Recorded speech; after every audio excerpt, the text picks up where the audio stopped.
Hello, everyone. Welcome to Laveda TV. Today, I've decided to talk about why your marriage is on the rock, or why is your relationship is on the rock. Because I've encountered so many people who are really stressed about these situations. You find that so many people are allowed a very big percentage. People are really struggling in marriages, in relationships. And you find that one thing that you're supposed to understand about marriage and relationship before you start a marriage, I told you, I always advise you, and it is always good to do a thorough research of who you want to marry or where you want to get married to.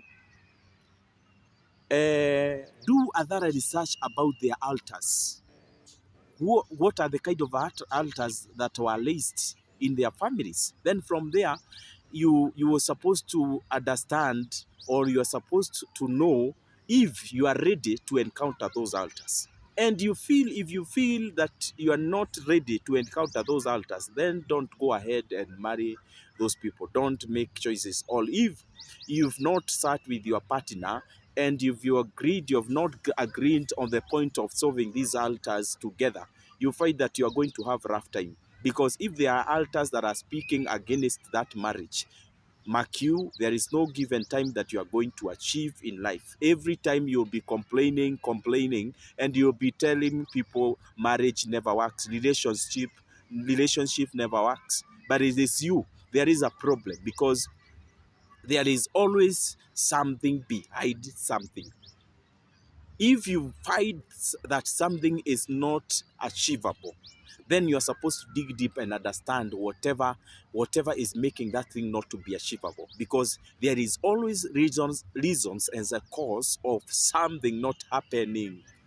Therefore, don't just go around and meet people and decide right now you'll start your relationship without doing a thorough research.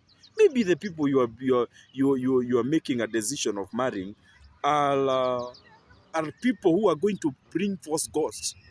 Remember, in the Bible, we talk of so many areas whereby there were ladies who went to get married with their false gods or foreign gods in wherever they went to be married to. Even Solomon himself, the reason as to why God was angry about him, he welcomed so many ladies from all sort of lives, and they welcomed, or they brought foreign gods in his life. And that was not the plan of God, because as much as God has given us freedom to choose in whichever area that we wish to us to choose to, you're supposed to understand that you need to also to be very wise. Choose wisely and do a thorough research before you go on and do a certain thing, or before you do or you take a certain step. Another thing, never at any given time. The Bible itself have stated so many times. It is uncountable times where the Bible have stated that you are supposed to leave your parents. A man will leave their parents, they will leave your mother, you leave your father, and you become one.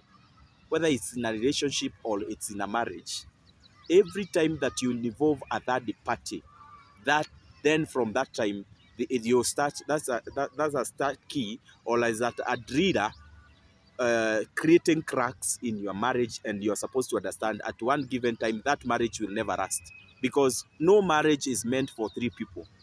It is like a bicycle. Every time that you involve a third person, you will not be comfortable with it. And you're supposed to understand the same thing with a marriage. Don't involve that people. Why do you involve third parties? And why do you the point when you met, they were not there?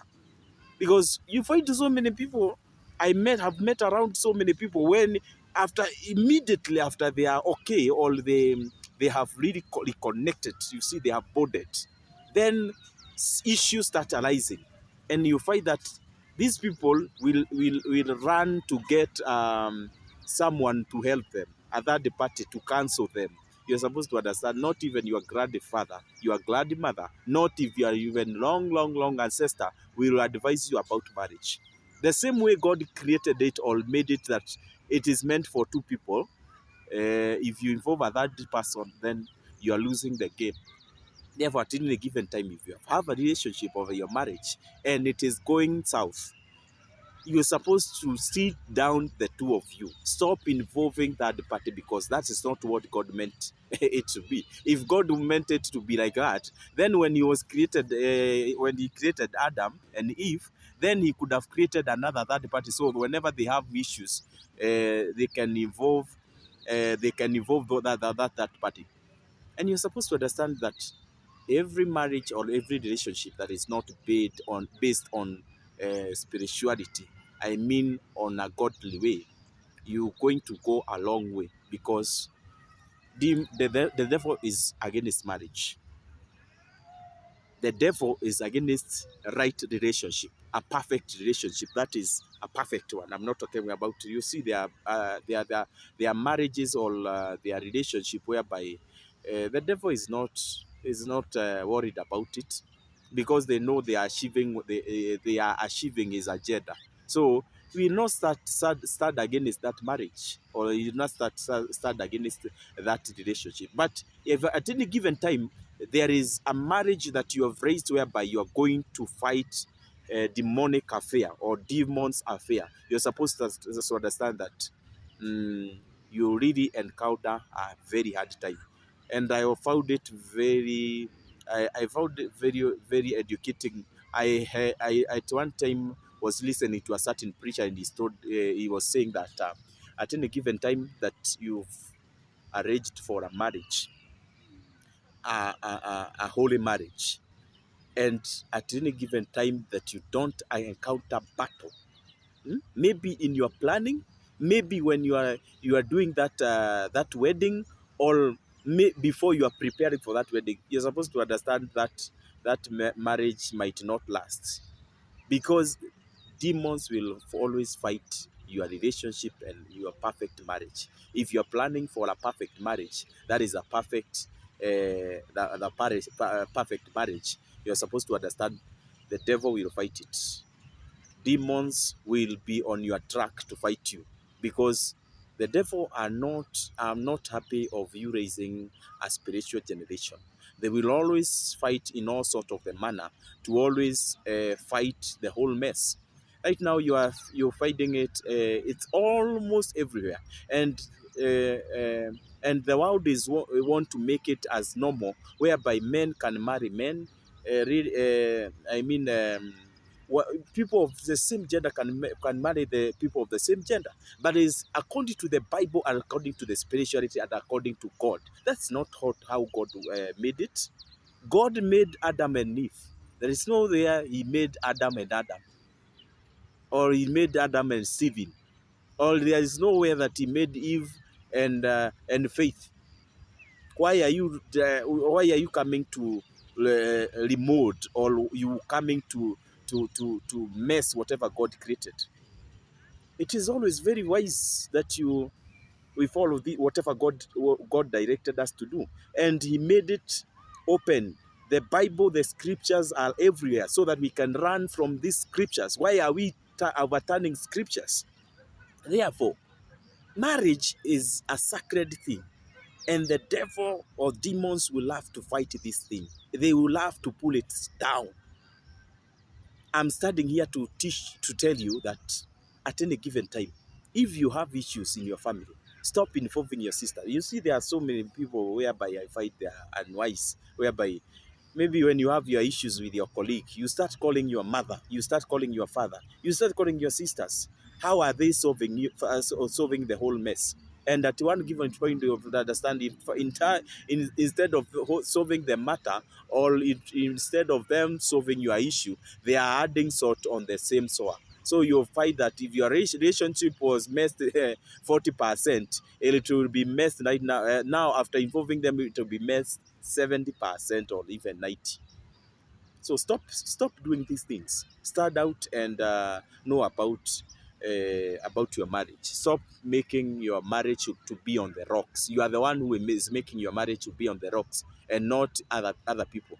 And you'll find that whatever people will tend to do is they will try to mess your things out. Even maybe the things, the people you are involving in your mess are even laughing at you.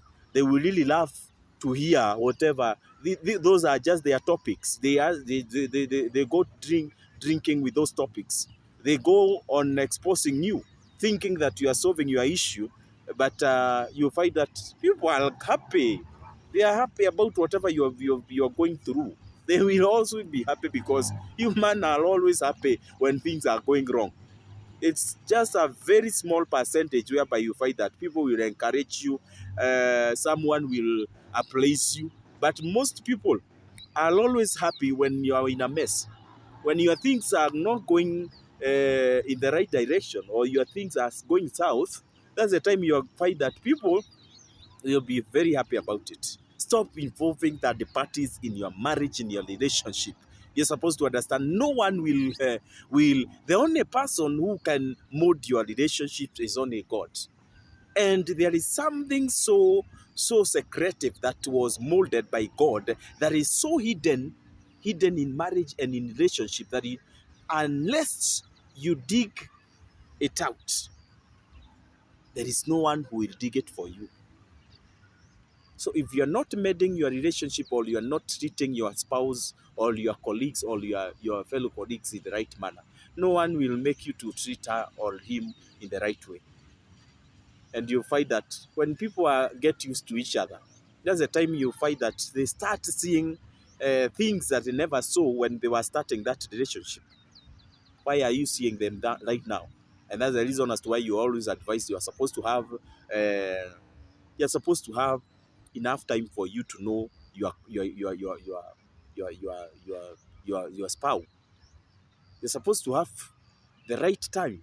Have the right time to investigate and research about your partner before you get into a circles, before you make decisions of getting married.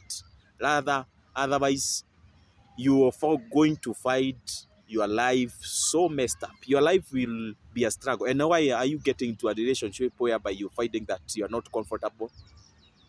Because I think in the issue of marriage and relationship, you're supposed to have a partner who is really your friend, and who is making you feel comfortable, always making you feel you are okay, and who is making you feel like you are proud, you are in the right position.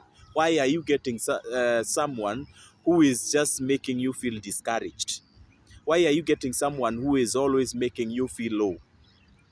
Make your point, lies.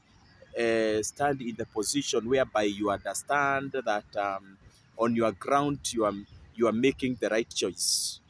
So it is always very wise, and it's good. I tell you from my face, every time you are making a decision, the first step that you need to take is, first of all, do a thorough research. Don't just do things in life without your research and knowing the real purpose of why you are doing them. Because there is a cause. Yes, God made marriage to be, it was meant for two people. It was not meant for public. You find that these days when people disagree, you find that um, people are publishing their marriage. They just go around and informing everyone they just meet around, and they tell them how their marriage is in a mess. You find that those people are the one who are going even to mess your marriage even more than the way you think. They are even going to mess it more and more, because the marriage was not meant to be for public. It was not meant to be for your parents. It was not meant to be for your brothers and sisters. Therefore, anytime you involve your sisters, for so many people who have lost in the marriage or in the relationship are those people who left their marriages for their sisters and brothers. You find that because you are not agreeing with your wife or your husband, then you invite your sisters and your brothers, and from that bit you start losing it all. that marriage at the end of it all, the point at which your sisters and your brothers will leave it will leave it into scrabbles. In a way, even if you try to rebuild it, it will never come back because you have allowed cracks in your home. Because according to how God made it, it was not supposed to be so. Therefore, stand with your partner. Stand with whoever you choose. After all, you are the one who choose her or him. Why then now are you complaining? Before you made those decisions, it's better you take all your time. Take your time. Take as much time as you can before you make a decision. Because when you make decisions or when you make decisions about marriage, there is no a point of turning back. There is no way that now you sire children and now you start saying that I'm now getting back to see whether I can start it over. You already messed it up.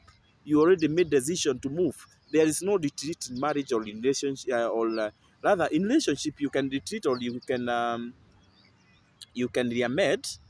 But when it comes to marriage, you're supposed to have to understand you did took firm steps and firm decisions. Therefore, stand on your ground. If it's something that is not going well with you and your marriage, stand on your ground, made it rather than breaking it. Stop involving people. I told you no one is wise enough, not even your grandfather, not even prophets, not even preachers.